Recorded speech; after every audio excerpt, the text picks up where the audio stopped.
All right, guys, it's cover crop termination day, and I wanted to show you this because we're using a dual termination method. And you can see this is a 16-foot long raised bed. It was cover crop, primarily barley and field pea, or winter pea, Austrian winter pea. And this is full termination. This is ready to just kind of let it die off, and we're ready to plant into this soon. I will tell you that I don't know how well this will work. These beds were covered way too late in the year, even in my climate. This is what that bed looked like just a few moments ago. And this is barley again. Here's your field peas, or your winter pea. And the issue that I have with what I'm doing right now is I'm terminating, and you notice what's not here? There's no grain heads. Even though this is a mix, this is barley and triticale, but it's mostly barley because that's what I had left when I got to this plot. And ideally, what you want is to have it start to put grain heads on and have them in the milk pollen stage where, like, you can squeeze them and they're a little bit milky and they're starting to put pollen on, but they have not actually formed full seed yet. That's when it's most vulnerable. I'm at a point now, because I went ahead and covered this way too late in the season, that I got to get this done so I can get my next crop in. And these beds are made with, were done with such crappy soil. It's what I could get when I had to fill them. That they really need another cycle of cover, and our cycle of cover will produce some useful things. There's going to be sun hemp in here. That won't produce much useful except maybe some seed. But some mammoth sunflower, some sorghum, some field peas, some buckwheat. So there will be some useful things as part of this cover rotation. But these beds are pretty much this season, given how much production I get out of those 4 beds over there and the stuff that's in the aviary. I don't really need anything else. So I'm going to take my time and I'm going to play with a new way of doing cover crop. But you can see all these beds were terminated the same way. An 8-foot bed, it takes about 5 minutes to do. And I'll again show you guys what I do. First thing I want to do, you notice how it's all laying down. Now you can flame terminate, but then everything's standing up, and then everything dries. And if you were to come through with a flamer a second time at that point, everything catches on fire because it's all dry. So I want to lay it down. So I made, and there's a video that explains this system better. I'll link in the video notes below. So I got a good bend on that one there. I must have got on a rock. I'll have to fix that. But basically, it's just a piece of angle iron on a 4-foot piece of 2x4 with a rope that will come up to about your waist height. And all you do is you just step, move, like just like that all the way through. So we laid it down. Now, what you'll learn when you do raised beds that are, you know, true raised beds with edging, I don't care if they're a foot high, 6 inches high, or like these 2 foot high, you're going to end up with some stuff you're just not going to be able to lay down coming over your edge. All abundance is on the edge, and that the hardest stuff you'll have to kill is right here. So once you go through it one time, what you do is you come back and manually, again, we're gardeners, we're not farmers, we're not trying to do 1,000 acres, it's no big deal. Kind of roll this stuff over and push it down, and then go back through with the board a second time. So you do 2 passes with the board. Then we take a flame weeder, right, just like this.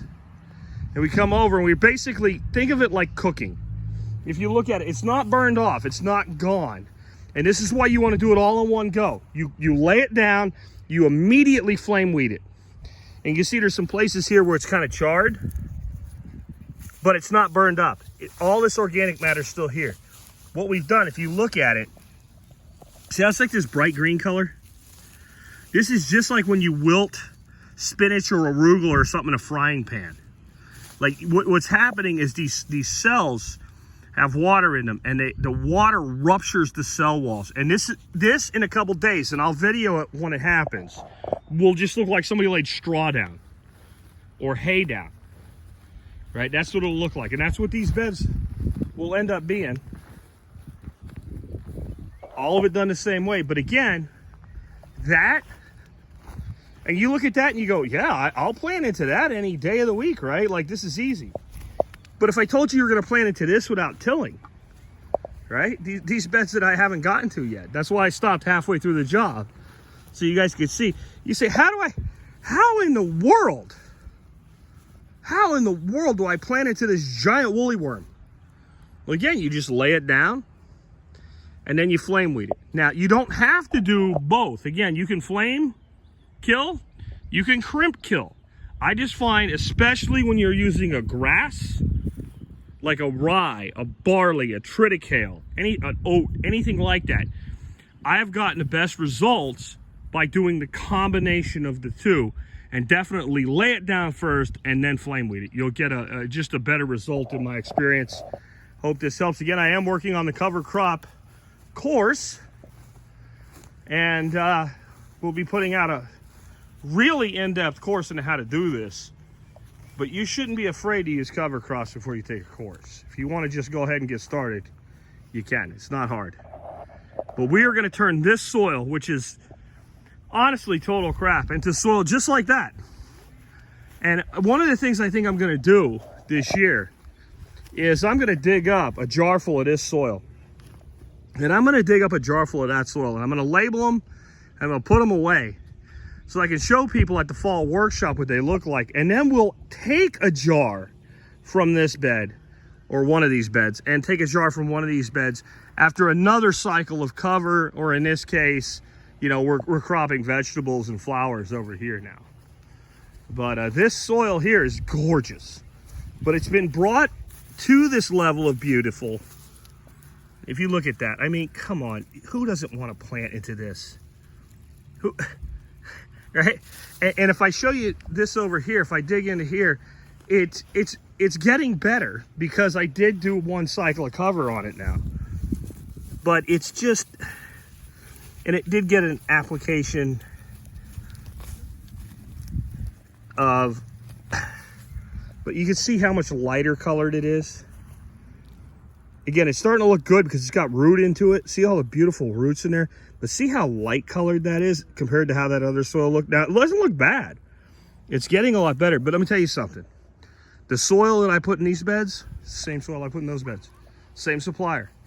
I just don't have enough soil to fill this. I mean, each one of these right angle beds, there's about a yard and a half of soil.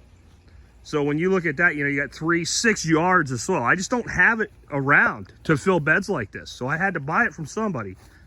That's what we started out with, and what we ended up with is just gorgeous. And this is one part of it. It's not the only thing, but it is a huge part. These are solar panels that are taking carbon out of the atmosphere and putting it into the soil and building that soil food web. Take care, guys. I'll catch you again later with something, with another update. Like I said, I will definitely, once this has a couple days to die off, I'll show you what it looks like when it's fully terminated.